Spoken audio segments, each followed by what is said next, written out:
ലോകത്തിലെ ഏറ്റവും പിശുക്കനായ മനുഷ്യനാണിത്. സൂപ്പർമാർക്കറ്റിൽ പലചരക്ക് സാധനങ്ങൾ വാങ്ങാൻ പോകുമ്പോൾ കാലാവധി കഴിയാറായതും വില കുറഞ്ഞ ഉൽപ്പന്നങ്ങൾ മാത്രമേ അയാൾ വാങ്ങാറുള്ളൂ. ബില്ല് കൊടുക്കാനായി കൗണ്ടറിലെത്തുമ്പോൾ അയാൾ ഒരുപാട് കൂപ്പണുകൾ കയ്യിലെടുക്കും. അവസാനം വെറും 8 സെന്റ് മാത്രമാണ് അയാൾക്ക് ചെലവായത്.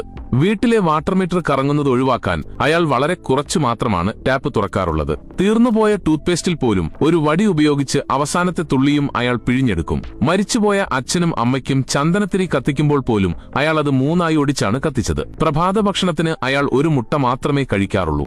ഒരു ദിവസം വെറും $5 മാത്രമാണ് അയാൾ ചെലവാക്കിയിരുന്നത്. 30 വർഷത്തെ കഠിനാധ്വാനത്തിന് ശേഷം ആ മനുഷ്യൻ $1 മില്യൺ സമ്പാദിച്ചു. അയാൾ തന്റെ റിട്ടയർമെന്റ് ജീവിതം ആരംഭിക്കാൻ പോകുകയായിരുന്നു. പക്ഷേ അപ്രതീക്ഷിതമായി അയാൾ ലിഫ്റ്റിൽ വെച്ച് ബോധരഹിതനായി വീണു. പരിശോധനയ്ക്ക് ശേഷം ഡോക്ടർ അയാൾക്ക് ബ്രെയിൻ ട്യൂമർ ആണെന്ന് കണ്ടെത്തി. അതിനാൽ അയാൾക്ക് ഇനി 10 ദിവസമേ ജീവിച്ചിരിക്കാൻ കഴിയുകയുള്ളൂ. ഈ പെട്ടെന്നുള്ള തിരിച്ചടി ആ മനുഷ്യനെ വളരെയധികം നിരാശനാക്കി. അയാൾ തന്റെ മാതാപിതാക്കളുടെ ശവകുടീരങ്ങൾക്ക് മുന്നിൽ മുട്ടുകുത്തിയിരുന്ന് തന്റെ വേദന പറഞ്ഞു. പിന്നീട് അയാൾ തന്റെ പണമെല്ലാം പിൻവലിച്ചു. എന്നിട്ട് തന്റെ നല്ല സുഹൃത്തുക്കളെ കണ്ടെത്തി. അവർ ഏറ്റവും ആഡംബരമുള്ള ഹോട്ടലിൽ മുറിയെടുത്തു. അവർക്ക് മുമ്പ് വാങ്ങാൻ കഴിയാത്ത ഭക്ഷണം കഴിച്ചു. ഒരു ദിവസം $800 വിലയുള്ള ഒരു സ്പോർട്സ് കാറും വാടകക്കെടുത്തു. ഒരു ഷോപ്പിംഗ് കാർട്ട് നിറയെ അവർ ഗെയിം കോയിൻസ് വാങ്ങി. ലക്ഷറി ബാറിൽ പോയി 100 കണക്കിന് കുപ്പി മദ്യം വാങ്ങി. കുടിച്ചു തീർക്കാൻ കഴിയാത്തതുകൊണ്ട് അവർ അത് കുടിക്കാൻ വെയിറ്റർമാരോട് പറഞ്ഞു. അവർ വളരെ നന്നായി ആസ്വദിച്ചു.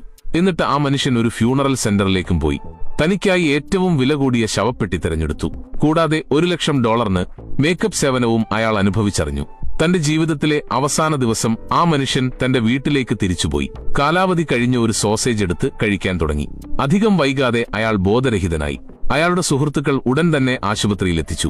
അയാൾക്ക് ബ്രെയിൻ ക്യാൻസർ ആണെന്നത് ആശുപത്രിയിലെ യന്ത്രത്തകരാർ കാരണം സംഭവിച്ച തെറ്റായ രോഗനിർണയമാണെന്ന് ഡോക്ടർ അയാളോട് ബോധം വന്നപ്പോൾ പറഞ്ഞു.